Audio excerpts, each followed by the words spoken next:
मैं अपने हीरे मोती लाल इन पुण्यात्माओं को जो पिछले जन्म के संस्कारी हैं, वो कहीं भी जन्मे हैं, कोई भी कारण बनाऊं, उनको मैं खोजता फिर रहा हूं, ढूंढता फिर रहा हूं। तो आप उन हीरे मोती लालों में से हो जिनको परमात्मा युगों से खोज रहा है। अब जाकर फंसे हो तुम परमात्मा के।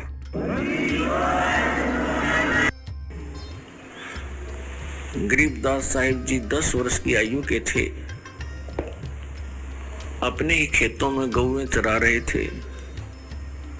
अन्य भी कई पाली गवाले उनके साथ थे गांव के, और जो उनके वहां नौकर होते थे वो भी साथ थे, और स्वयं गरीबदास जी भी अपने गौओं के पाली गए हुए थे। जैसा परमात्मा का विधान आपको बहुत बार वेदों में दिखाया है और बताया है कि वो परमात्मा अपने निज धाम सतलोक से चलकर आते हैं, अच्छी आत्माओं को मिलते हैं। उसी अपने गुणानुसार परमात्मा सन 1727 संवत 1784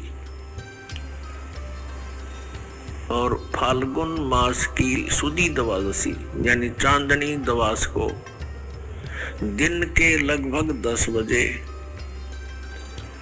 जब वो ग्वाले अपनी गौएं चरा रहे थे, गरीबदास बालक भी उनके साथ थे और बच्चे खाना खा रहे थे, एक जंडी के पेड़ के नीचे बैठ गए। गौएं चर रही थी इधर उधर। तो वो परम पिता अपना वही उद्देश्य लेकर अपने तत्व ज्ञान को बताने के लिए अच्छी आत्माओं को मिलते हैं। तो वहां प्रकट हो गए, ऊपर से आकाश से आए। आते उन्होंने देखा नहीं, थोड़ी सी दूरी पर पृथ्वी पर उतरे परमात्मा और ऐसे यात्री की तरह उस फुटपाथ पर चलते हुए आ रहे हैं।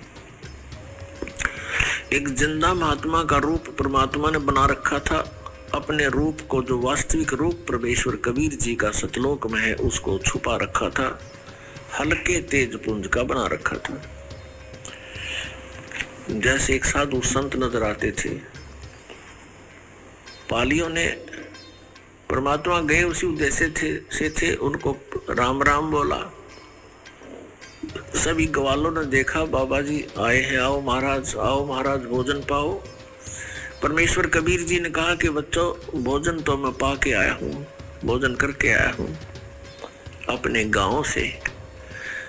बच्चों ने, पालियों ने पूछा, क्योंकि पाली जो ग्वाले थे बड़े भी थे, 50 वर्ष के, 40 वर्ष के, 30 वर्ष के, 20 वर्ष के।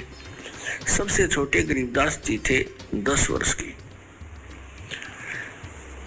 उन्होंने पूछा कि आपका गांव कौन सा है बाबा जी, आप तो साधु संत फकीर हो। तो परमात्मा ने कहा, भाई साधु संत फकीरों का भी गांव तो होता ही है, डेरा तो होता ही है। तो उन्होंने पूछा पालियों ने, आपका डेरा कहाँ है, आपका गांव कहाँ है, उसका नाम क्या है, कितनी दूर है यहाँ से। तब परमात्मा ने कहा था कि 16 शंख पर हमरा तकिया, हम गगन मंडल के जिंदा, हुक्म हिसाबी हम चल आए, काटन काल का फंदा। हमारा जो गांव है यहाँ से 16 शंख कोस की दूरी पे है, सतलोक नाम है उसका। तो बच्चों ने कहा, जी खाना खाकर आए हो, अच्छी बात है, लेकिन हम अतिथि को बगैर कुछ आतिथ्य किए, सत्कार किए जाने नहीं देते, हमें पाप लगता है। आप खाना नहीं खाओगे तो दूध तो पीना ही पड़ेगा। तब परमात्मा ने कहा, भी ठीक है, दूध पिला दो, मैं कंवारी गाय का दूध पिया करता हूं। तो बच्चे दूसरे जो पाली थे बड़े बड़े सभी मिलकर कहने लगे कि महाराज, आपकी दूध पीने की नीयत नहीं है, आप तो मजाक करते हो। कंवारी गायें कभी दूध देती है? परमात्मा ने कहा, देती है भाई, यदि तुमने दूध पिलाना है तो पिला दो। गरीबदास जी 10 वर्ष के बालक थे, एक बछिया लाए पकड़कर, गले से रस्सी बांध रखी होती है, उससे पकड़कर लाए, देखो महाराज जी इसको बच्चा भी नहीं है और ये गर्भ भी नहीं धारण किया इसने अभी तक, ये कुंवारी गाय है, ये कैसे दूध देगी। परमात्मा ने कहा कि दूध निकालने के लिए कोई स्वच्छ पात्र लाओ, एक मिट्टी का 2, 3, 4, 5 लीटर जिसमें पदार्थ आ जाए, दूध आ जाए, ऐसा पात्र था। वो 2 मांझ के रखा हुआ था उन्होंने, जैसे लस्सी लाते हैं या जल पीने के लिए पात्र रखते हैं। परमात्मा ने कहा कि इसके नीचे रखो, सतन के नीचे रखो। जो ही सतन के नीचे रखा, परमेश्वर कबीर जी ने जिंदा महात्मा के रूप में उस बछिया की कमर पे थपकी लगा दी। सतनों से सतन लंबे लंबे हो गए उस बछिया के और दूध की धार निकल चली, पात्र भरते ही बंद हो गया। तब परमात्मा ने कहा कि ले बच्चों पी लो दूध। तो गरीबदास जी ने कहा जी आप पियो पहले। परमेश्वर कबीर जी ने कुछ दूध पान किया उससे, फिर अन्य पालियों से कहा कि ले बच्चों अब तुम पी लो। वो अन्य जो ग्वाले थे, पाली थे, गौओं के रखवाले थे, वो कहने लगे बाबा जी हम नहीं पियो ये जंतर मंत्र का दूध, और तू पता ना किस जाति का होगा तेरा जूठा, हम कभी भी ना पियो। और तूने तो कंवारी गाय का दूध निकाला, ये तो पाप का दूध है, हम ना पियो। वो उठकर चले गए, तितर बितर हो गए, इधर उधर अपनी गौओं को चराने के लिए दूर स्थान पर जाकर विराजमान हो गए। अकेले गरीबदास साहिब जी वहां बालक 10 वर्ष के रह गए। उन्होंने कहा लाओ महाराज मुझे दो, मैं पीऊंगा। आपका प्रसाद कब कब मिला है। पुण्यात्माओं ऐसे गुण जीव आत्मा में ये पूर्व के संस्कारों से ही आते हैं। जैसे आप जी हो, आप जी ने ज्ञान सुना किसी टीवी चैनल के माध्यम से या कोई पुस्तक के माध्यम से या किसी भाई बहन की चर्चा सुनी, आप तुरंत लग गए और यहाँ दीक्षा लेने आ गए, दीक्षा ले ली, अपना जीवन सफल बनाने लग गए। तो पिछले संस्कारों से ही इतना शीघ्र ये बात समझ में आता है।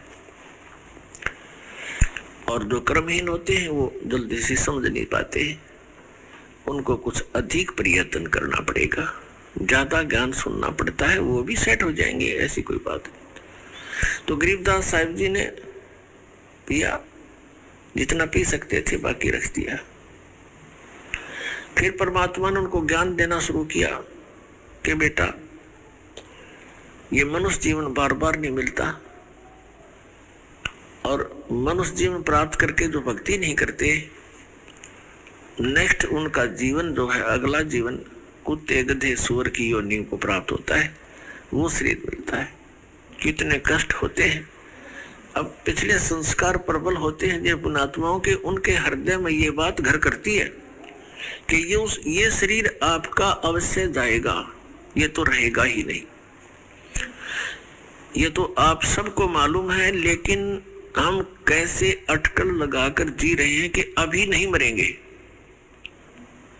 क्योंकि अभी आयु मेरी 20 वर्ष की है, किसी की 40 वर्ष की है, किसी की 60 वर्ष की है, किसी की 80 वर्ष की है, किसी की 90 वर्ष की आयु है। वो भी इस अटकल से जी रहा है कि 100 वर्ष तो जी ही जाते हैं और हो सकता आगे भी बात बनी रहे। ये तो एक तुक्के वाली बात है, लेकिन 100 वर्ष के बाद भी तो शरीर जाएगा ही जाएगा। और आप जी क्या उद्देश्य लेकर रहे हो।